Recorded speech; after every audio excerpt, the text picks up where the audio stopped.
क्या आप रोज दालें खाते हैं? अगर हाँ, तो ये जानकारी आपके लिए बेहद जरूरी है क्योंकि सही तरीके से पकाई गई दाल सिर्फ भोजन नहीं, बल्कि आयुर्वेद के अनुसार एक औषधि और संपूर्ण आहार मानी जाती है। लेकिन अगर दाल को गलत तरीके से खाया जाए, तो वही दाल गैस, एसिडिटी, पेट फूलना और अपच जैसी समस्याओं की वजह भी बन जाती है। दाल पकाने का सही तरीका। सबसे पहले दाल को बनाने से पहले कम से कम 2 से 4 घंटे भिगोना जरूरी है। इससे दाल जल्दी पकती है, पचने में आसान हो जाती है और पेट में गैस भी कम बनती है। अगर बात करें राजमा, छोले या साबुत उड़द की, तो इन्हें रात भर पानी में भिगोना चाहिए।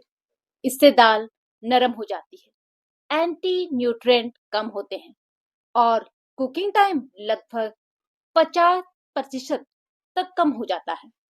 दाल उबालते समय ये गलती ना करें। जब दाल उबलती है, तो उसके ऊपर झाग बनता है। बहुत से लोग इसे नजरअंदाज कर देते हैं, लेकिन आयुर्वेद के अनुसार इस झाग को निकाल देना चाहिए।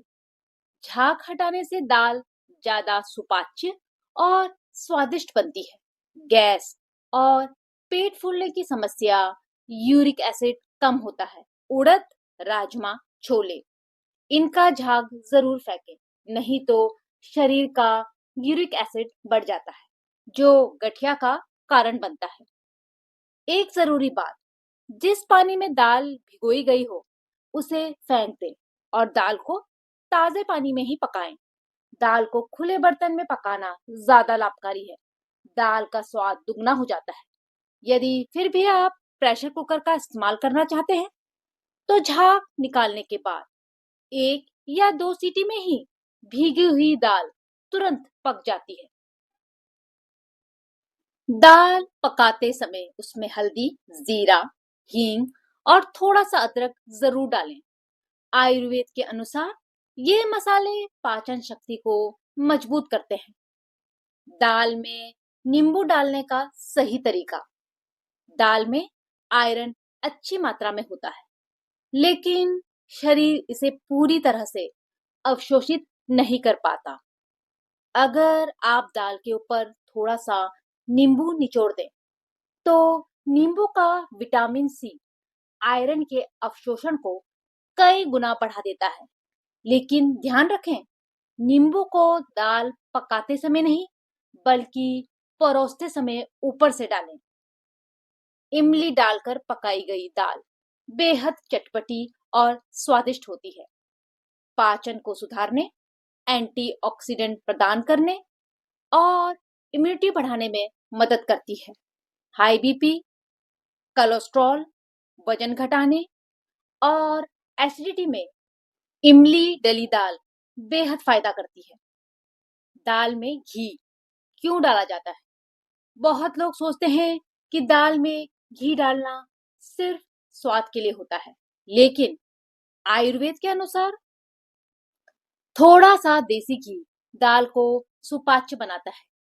घी पाचन अग्नि को मजबूत करता है और दाल के पोषक तत्वों को शरीर तक पहुंचाने में मदद करता है। आयुर्वेद के अनुसार अलग अलग दालों की तासीर, गुण और शरीर पर प्रभाव अलग होते हैं। अगर इन्हें सही तरीके से और सही समय पर खाया जाए, तो ये शरीर को ताकत देने के साथ कई बीमारियों से भी बचा सकती हैं। दाल पौष्टिक होती हैं, पर तासीर अलग अलग होती है। मसूर और उड़द गरम, चना व राजमा भारी और गैस बनाने वाली मानी जाती हैं। इसीलिए पित्त, गैस, गठिया या कमजोर पाचन में सीमित लें। मूंग दाल हल्की और सुपाच्य है, अधिकांश रोगों में सुरक्षित मानी जाती है। खास आयुर्वेदिक दाल कुल्थी की दाल, जिसे गहत भी कहा जाता है, गुर्दे की पथरी, वजन घटाने और जोड़ों के दर्द में बहुत फायदेमंद मानी जाती है, लेकिन इसकी तासीर गर्म होती है। अंकुरित दालें पोषण से भरपूर होती हैं, लेकिन बच्चों और बुजुर्गों को हल्की भाप में पकाकर या पकी हुई अंकुरित दालें खानी चाहिए।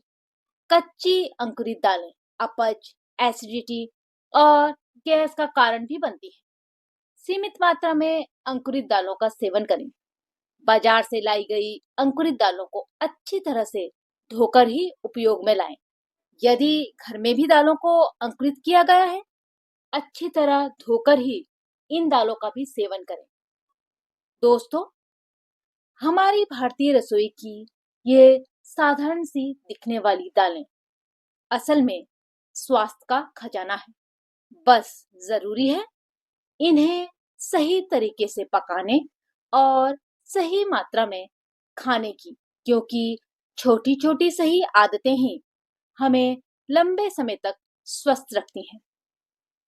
अगर आपको ये जानकारी उपयोगी लगी हो तो वीडियो को लाइक करें, दोस्तों और परिवार में शेयर करें और ऐसे ही आयुर्वेदिक और देसी स्वास्थ्य ज्ञान के लिए चैनल को जरूर सब्सक्राइब करें। तब तक के लिए स्वस्थ रहें, मस्त रहें। धन्यवाद।